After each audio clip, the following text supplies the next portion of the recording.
And what's made it worse for me to struggle to sleep is what's happening to our brothers and sisters in Palestine. I'm seeing body parts. And yet brothers here want to follow the West and getting tattoos on their bodies. What about the tattoos of the Palestinian people, bro? They had tattoos written on them. It was their name with the permanent marker. That's their tattoos, bro. Because they knew that if their children, of their loved ones, were to die and return back to Allah, the only way to identify them is through the tattoos that they write for themselves. But brothers want to follow the West and the trend of the West and get tattoos. My brother has a nice car, Allahumma barik. My brother, can I sign your car by scratching it up? Am I allowed to do that? Nah, bro, custom, bro. Cost me, bro. It costs you my dollar. Why are you doing it to your body that doesn't belong to you? Brothers that want to get earrings that imitate the women. Tattoos. Brother nowadays is even dyeing his hair. What's next, yeah? Akhi, what's next? What trend are you following with your tight clothes? Man will go to the gym with the tightest clothes. Allahumma barik. Man can't even move. Catch me, bro. But that blanket that weighs less than 5 kg for Fajr, you can't even lift up. Bro, 120 customer on the chest. Be proud, bro. Because when you stand in front of Allah subhanahu wa ta'ala, they ain't gonna get you nowhere, my guy. They ain't gonna get you nowhere. Your weights ain't gonna get you nowhere. Look at people. Look at people like Umar ibn Khattab. It was narrated that when Umar became a Muslim, Islam changed. They could freely obey Allah subhanahu wa ta'ala publicly. It's a big change, akhi. From Umar ibn Khattab, because of one man. They used to come to the Kaaba, pray, because of Umar ibn Khattab. They had confidence. Not to say that the Prophet Muhammad sallallahu alaihi wasallam didn't do his job. He did his job. Not to say that Abu Bakr as-Siddiq didn't do his job. They did their job, bro. He took one man. This is a man that even the devil himself used to be scared of.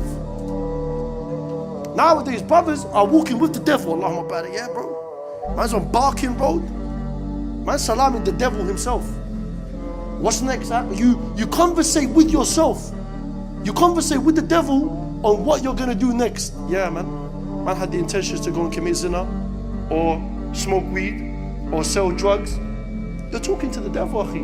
And the devil, mashallah, the devil might as well take out his notepad and pen and learn from you. It don't make no sense. But the reality is, bro, change yourself. Yasir al-Dawsari, may Allah subhanahu wa ta'ala bless him. This is someone that led Salatul Janazah for my mother. So I got a lot of love for him. But he said a story. He said there was a man that had the vision of changing the world.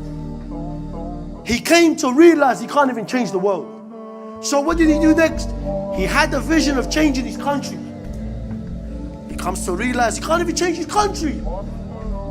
He had the vision of maybe even changing his city. Nah, that itself didn't even work out for him. He followed through by having a vision of even changing his community, his borough. Even that he couldn't do.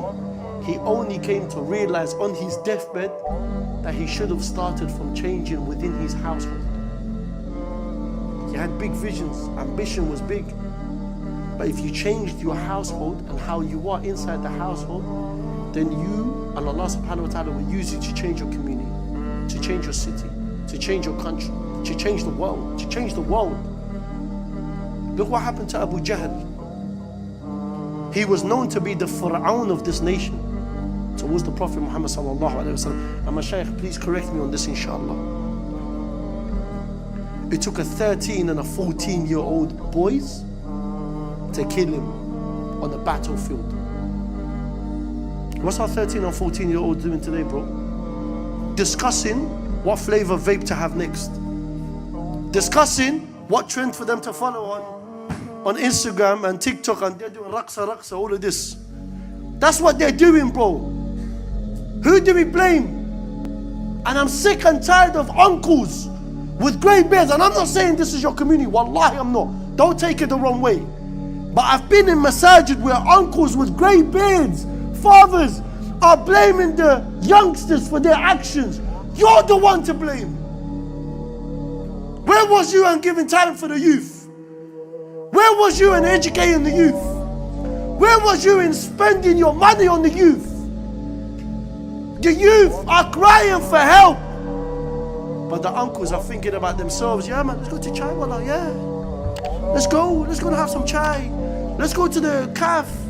Let's go and chill. We forget about the youth. And you come and gossip like men. You come and gossip with your big age. You gossip about, oh, my child is doing this and my child is doing that. And yeah, he doesn't talk to me. And it is you the one to blame. If I hurt your feelings, there's a supermarket across the road. Go and get some painkillers for your feelings. I couldn't give a damn. That's the reality. That's the reality. I don't care. The reality is we ourselves should have a connection with the youth. I didn't know what it means to be a father until I had kids myself.